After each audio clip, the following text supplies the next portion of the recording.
Thanks, everyone.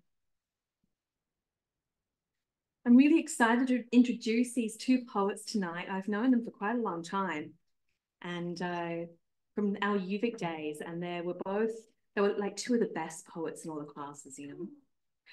And I shouldn't say that, should I? They were so good. Michelle's like this. There are so many good ones. There were so many good ones, but yeah, anyway, I'm so happy to have you both here tonight, Chelsea and Michelle.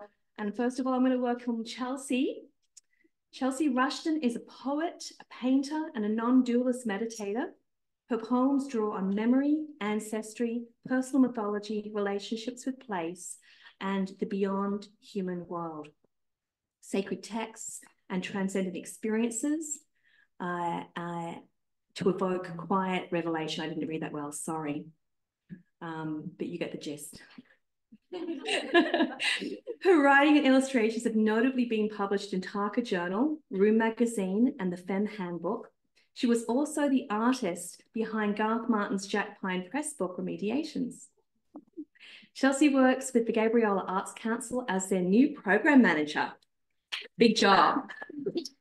And she shares with gratitude her time among the traditional territories of the Wasanek, the Kwangan, Wyomilth, and the, I should have practiced this, I'm so sorry. Ohlone, Muwekma, Muwekma, and Lisjan. Okay, my apologies and respect to these people. This is where Chelsea lives, all over the place. But tonight she's here with us at Planet Earth Poetry, and we want to give her a warm welcome.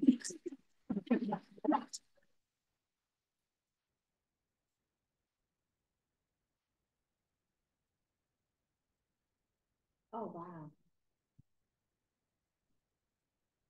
Hi, everybody. It's a pleasure to be here. Truly a pleasure, and so nice to be sharing space with Michelle, one of my favorite colleagues from the writing department. It's so dear to be here with you. I was told to record this by somebody who is allergic to group gatherings, so I'm going to take her advice on that. And I'm going to read you some poems. I could talk your ear off, but I'm not going to.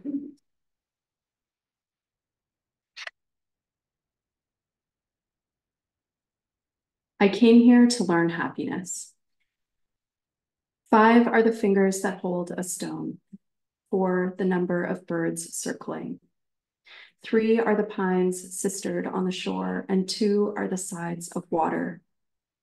If 1 is the stone, dropped straight to the bottom of a clear, deep pool, then 0 is what it leaves behind, growing, growing, till it's nowhere. It's from Sun Moon, my ancient chapbook from 2010. I have exactly 2 copies. I also have 2 broadsheets to share with you tonight. A broadsheet is like a big thing that has writing and pictures on it. One is black and one is white, just like my outfit, which was an accident. Creation story. In the beginning, there was nothing, which suddenly and seemingly without cause grew a bump on itself. A small black mound in the middle of a great black nowhere. Everything the color of something deep and fertile that would contain multitudes. The universe, the sea, the soil. It practically wasn't even there, except it was. And then, as though by a trick, a single asterisk of light bloomed point by point on the side of the bump on nothing. And then it grew larger. And then it turned inside out and opened like a gold mouth poised to say something. What came out was a slender green tongue that lengthened and lengthened in a gentle curve toward the direction of up, before cleaving itself into the leaves that parted for, one by one, a hand of pink-tipped white petals, which each found and grew into their radiating places, wildly and delicately connected at the center. It was the flower who spoke. The words came on a drop of water pulled from the vast blackness, which became nectar, which attracted, miraculously, the first bee, who propagated all life. But let's not get ahead of ourselves. The flower said, at the beginning of everything, in any language, I love you.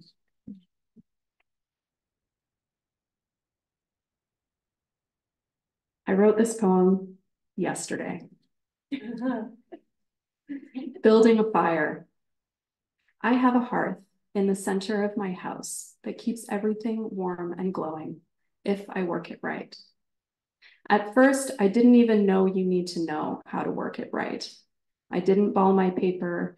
I didn't make a stable infrastructure of kindling to rest something larger on that allows air underneath it. I didn't know how valuable dry bark is to this operation.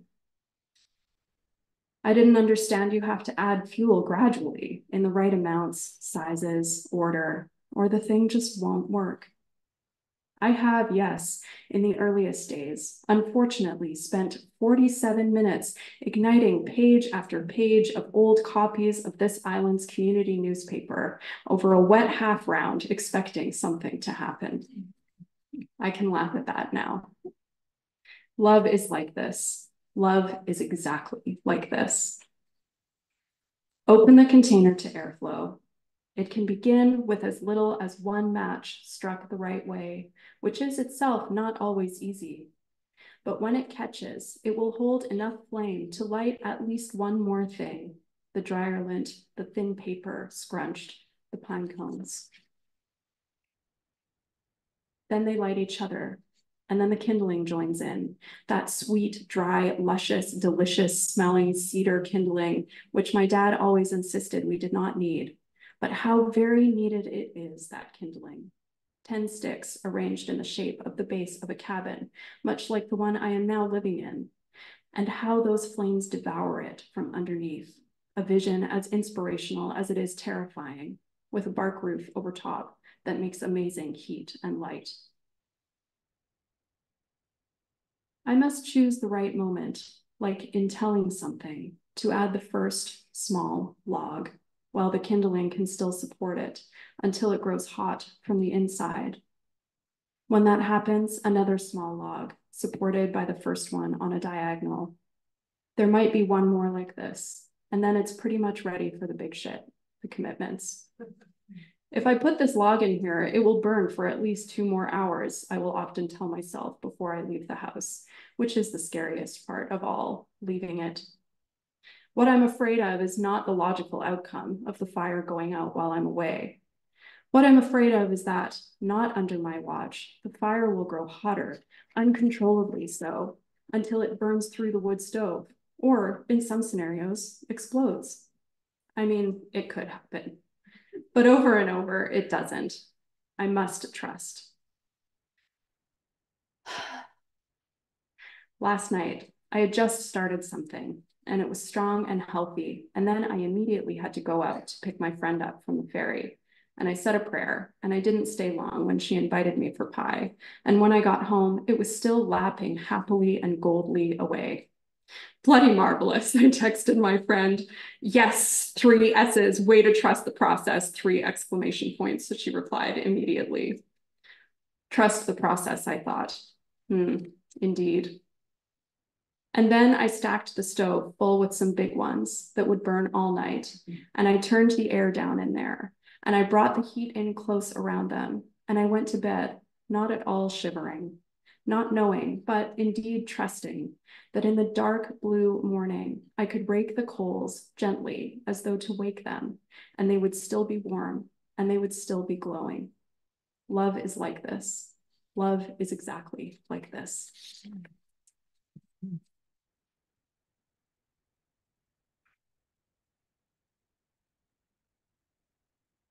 This is the other broadsheet that I brought tonight, the white one.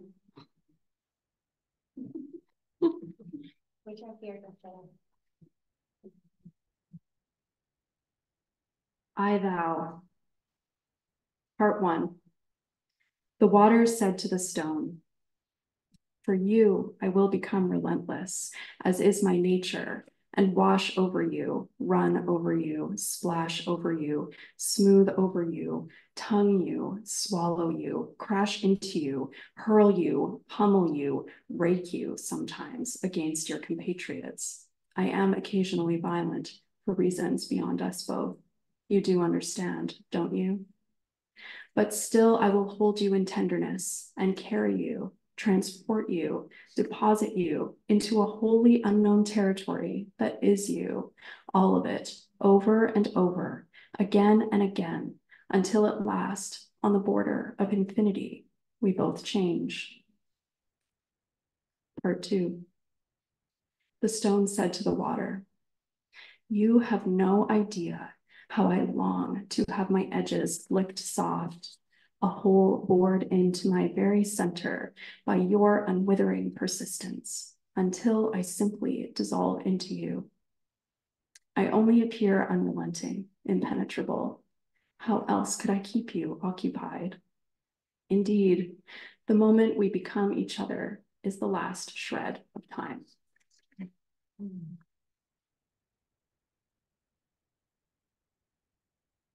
I'm going to close with one more called meditation. Sit at the water's edge, where a small river runs into the sea, and listen until the sound of it meeting itself fills your whole ears. And how many sounds it is. The water coursing over the big rocks, the water cresting around a beached log, the water where it parts into 2, then 3, then 4, then more, and quickens as it passes shallow across pebbles.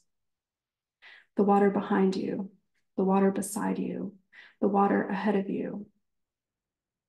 In the middle distance, the sound of water folding, gentle waves come to the ecstatic burbling outpouring of the streams, the greeting itself so intimate that it may in fact be soundless. And in the far distance, the horizon, the line where water touches sky, sharp today and dark blue. But you know that in a place beyond seeing, there is no difference. Water becomes air, becomes space, and back again, so effortlessly, so simultaneously, you almost forget that it's happening in you too, until you listen to the sound of water meeting itself, the sound of yourself meeting yourself. Thank you.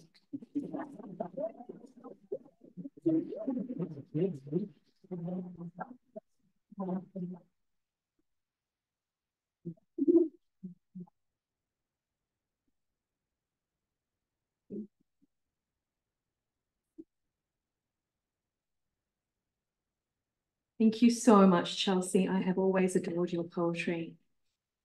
It was so wonderful to hear it again and see it on huge broadsheets with your art. Thank you. Thank you for being here. And also Chelsea and Michelle were both editors of This Side of West, which was this wonderful literary journal that the students put out. This is how they got started. So I'm here to welcome MichelleBrown now. And this is a real delight to have you here, Michelle. MichelleBrown's first full-length collection of poetry, Safe Words, was shortlisted for the 2019 ReLit Awards. Her work has also been published in journals such as Maisonneuve, The Walrus, This Magazine, the Malahat Review, Arc Poetry Magazine, CB2, Prism, The Puritan, and more, many more. She was shortlisted for the Malahat Review's Open Season Awards, CB2's Young Buck Prize, and the CBC Poetry Prize. And Michelle is also an award-winning copywriter and communications professional and currently lives in Vancouver. Please welcome Michelle.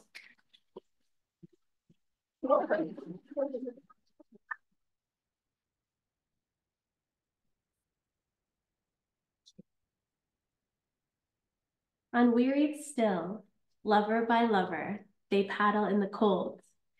Companionable streams or climb the air, their hearts have not grown old. That's from The Wild Swans at Cool by Yeats. And this is called Swans Watering Hole Dance Floor After Wild Swans. You who watch from the shore, dip your toes in and think you invented flight. I'm not entirely sure you know what a swan is. 19 autumns, and you think we're still waiting for you. Tread lightly, we covered the water with glass. We're not peace, we're not your private dancers. Feathers featureless, muscles ready to jaguar. The bell beat of wings is a warning as you ignore our violence, bend our necks into hearts. Oh no, I forgot something. This is all part of the show. I really want to thank you all for coming. This was my very first reading, I think, ever. I went to the open mic at Planet Earth Poetry in like probably 2009, and it felt so cool and so big. And I really want to thank all the open mic readers because your work was amazing and it was powerful. And I really loved every single one of them. Yes, this book, I like doing readings from this book elsewhere other than Victoria, because I can't just play this off as like, oh, it's an imaginary bar. It's not. It's actually like a real bar down the street from here. And everyone that's in this book is here. But I won't tell you who. There's some mystique. This is a book about friendship that is so mythical that it threatens to rip you apart. This is about finding yourself. Whoa, so lame to say. But also this book is about this tweet that I love. And I actually should have made this tweet the epigraph. I'm going to read the tweet. Breaks my heart that pirates spend their whole lives following a map when the real treasure is the friendships they built along the way. Which this book is just about the friends you make along the way. I'm just going to go from like top to bottom. So this book is structured in like a chronological fashion.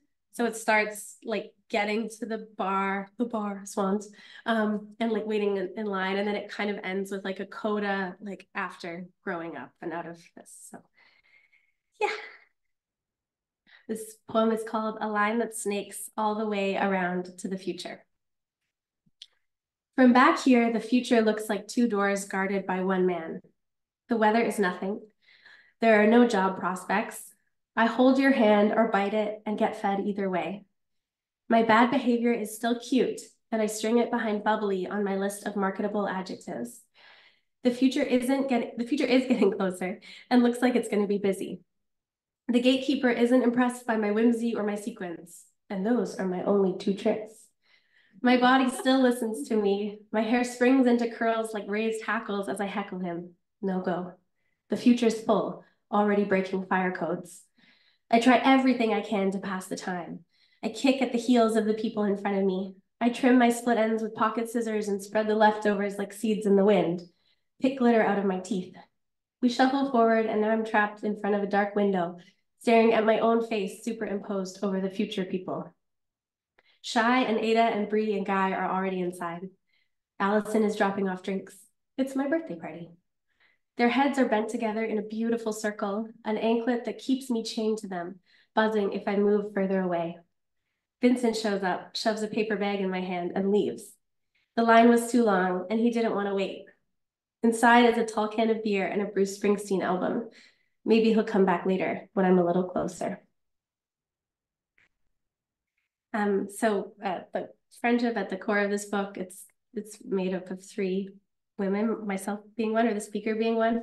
And I forget who asked me this, but someone read the book and they were like, you're obsessed. First of all, they were like, you're obsessed with your friends. I was like, I know. And they were also like, you're obsessed with this idea of three, like of the triad or the trio. And I think it's because like growing up or in like Clueless, there was always three. Like three was the key friendship number. And I think when I was trying to form a friendship group of my own, I was like three. It must be three. I'm going to read this little sort of like trio of poems. This one's called The Dancer. Her hands in prayer, then jubilantly thrown, casts devils at bystanders.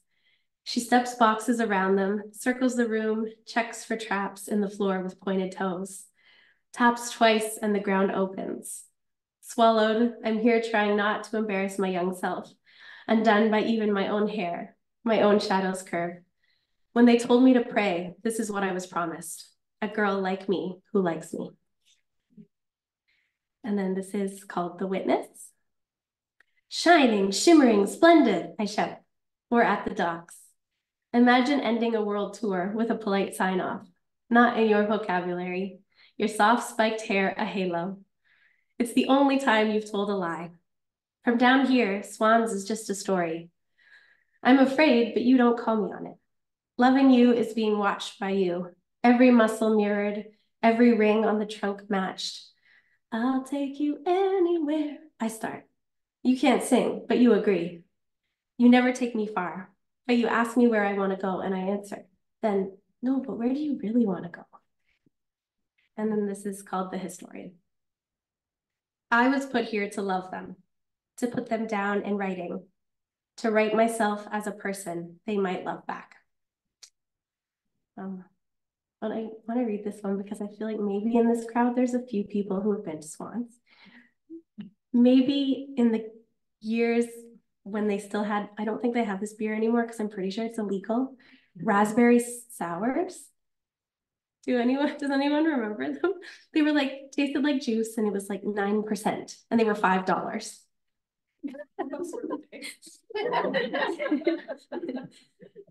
This is called Pictures of Raspberries. You can hold her hand. You can help yourself.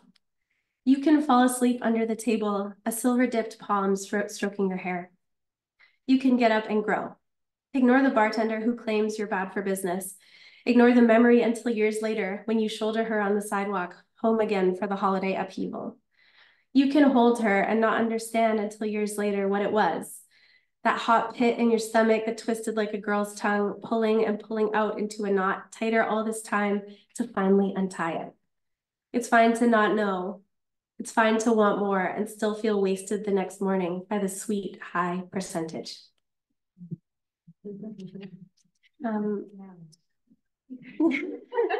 All coming back to you now. So this poem kind of came about, you know, when you're sitting at a giant table and you just hear little snippets of conversation and it starts to feel surreal and otherworldly and you start to lose the plot a little bit. That's kind of where this comes from. Okay, let's go around the table and each share one weird thing. I'm 19, but I look 20. I can see the heft of your breast in that dress. I once inserted a crystal into her. I met Murakami and Stallone at the same party. I walked into the ocean with a pocket full of rocks. I was born a fawn. I just kissed her in the hallway. I'm the bassist. I'm the fire marshal and this close to arresting all of you. I bought a round and no one thanked me. I slide my finger underneath your bra strap. I drive a pickup and no one knows where I go. I hear everything you say about me. I'm Michelle's mom. I'm returning to my planet. Well, I just met you, but you guys seem fun. I put my whole fist in her mouth. I have so much power, they won't believe you. I believed in God until she flicked her tongue. I'm the third person. I threw out my snow globes. I moved here a week ago. I'm a piece of beach glass. Who are you? I'd like to borrow that extra chair. I saw you here yesterday. I'm your red heart and I heard it all. I just need to settle up. I pierced my own tongue. I was almost Olympian. I dream of owning a high-yield investment. I'm bald underneath. I want to live inside your warm mouth. I'm a pilot to the stars.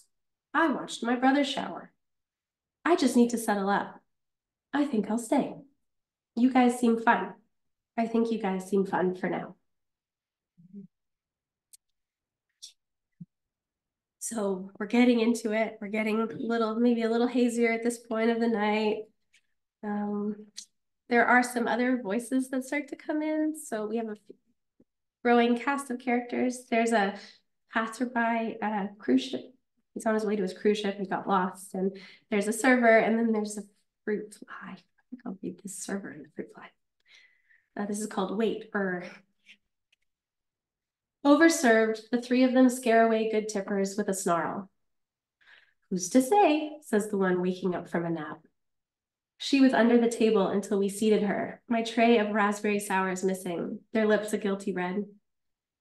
Who's to say if we already paid? Cold to their charms, I study on my phone.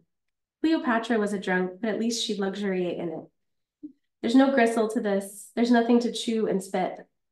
Transfixed, despite myself, I watch as they smoke one cigarette, laughing, adulated, close enough to kiss. I'm old enough to know how these things go. They think the center of the universe contracts them to stay linked forever, when really it expands, blackening until it's a phone call, a text, then nothing. And this is called Fruit Fly. I do it all again. Drown myself in sweet vinegar for a taste. To have had you once is enough. Who knows if I'll return? Who knows if I'll return as a ghost or as a butterfly? And just because I did my little spiel about the three of us, I'll read 1 and 3. Just barely above water, the three of us dangle our toes in. We left the bar as missing people, heard our names being called, then shouted, then forgotten. We give ourselves new ones, 1, 2, and 3. 1 has been number 1 for a while, adding gold medals to her everyday stack. 2 and 3 don't mind. They know first is worst. And she honestly kind of is, chilling her calves until her legs wear a pink line, feeding cigarettes to the fish. 2 and 3 know if anything happens to them, tumors or divorce, it's 1 and 3. At least we'll know by name who walks back first, heels in hand, to pay what she owes. So I think this book is like written in a time in a very specific place that you all know, but I think my hope is that like it captures this sort of like liminal bardo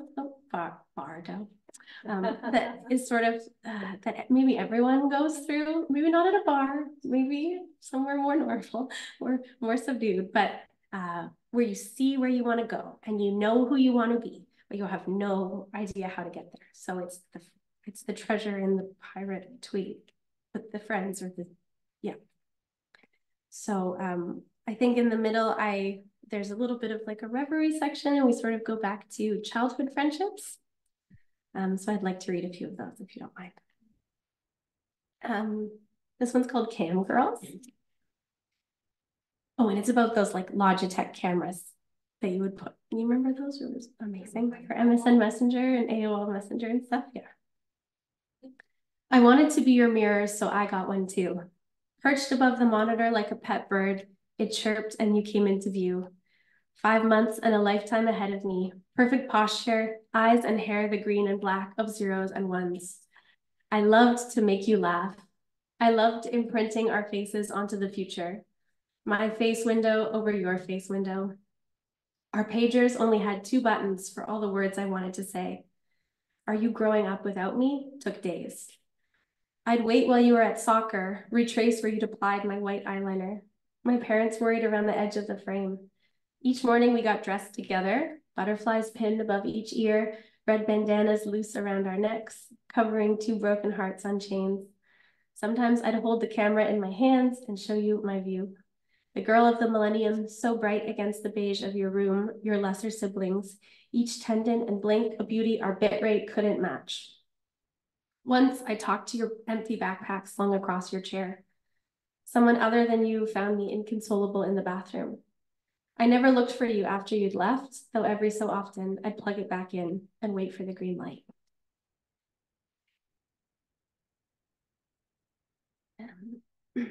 And you know, it sort of devolves. Oh, I'll read this one because just so we can, that's okay, right? I'm still okay for time, right? Yeah. This is called, I actually never read this one, so my test audience. Karaoke at 1:30 a.m. Save for the dog barking around back, the bartender pummeling waters, the younger girls shimmering and spitting, the chairs toppling, the tables dancing, the man saying, shut up, to his dog, Big John rustling names out of his fishbowl, save for the boy of 12, maybe 20, singing Celine with a hand to his throat, for the woman in the apartment above, with one hand to the moon, drowning him out. Save that story for a more generous time, saved just for this lean hour, when I can slip my palm against your belly as you take a breath to sing. I think I'll read a few more and then a little. So there's a blog poem called Closing Time, sort of like the bar closes, and then there's a bit of a coda afterwards. That's kind of more present day. I'll just read a few from there and then I will let you go. This is called Summer Away. I threaten to remember none of it. Hair cleansed of salt, shy shrugs off her pain into the prairie wind. I imagine her dipped to the neck in a nighttime lake. A painless reason to miss my call. Ada calls me back before I call her, leg pinned under a log, signed by names I wouldn't recognize. The factory in her hometown sends me a keychain, a little can of salmon, and I lose it. I worry about how the sludge might soften her brain, slurry her words. Look, we've all been somewhere. I threaten to not know how to return. I threaten it all when the ambulance picks me up in the alley. Stomach pumped of color and filled with black, I break free. Back to the back of the line again. Better to stay put so they can come find me. And then I'll just read this last one called Swan Song. I really want to thank you for your kind attention. It is very special to be back here at Planet Earth. And Kieran, you really have done such an amazing job. It's no joke running a reading series. It's a lot of work. And just the crowd you bring out every week and the amazing readers you have. It's just kudos to you. And Chelsea, like, just what a dream to be reading with you again. Chelsea was like I mean, you're like 1 day older than me or something, but you were like my mom at UVic. You were just such a nice, warm presence to me always, and I really looked up to you. So very special for me. I think you called me your poetry grandmother. Poetry grandmother. That's good. Swan Song. It's a myth that swans sing only once right before they die.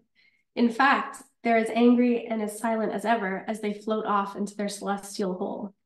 I barrel towards death with delightful regret. It's impossible to live every possible life.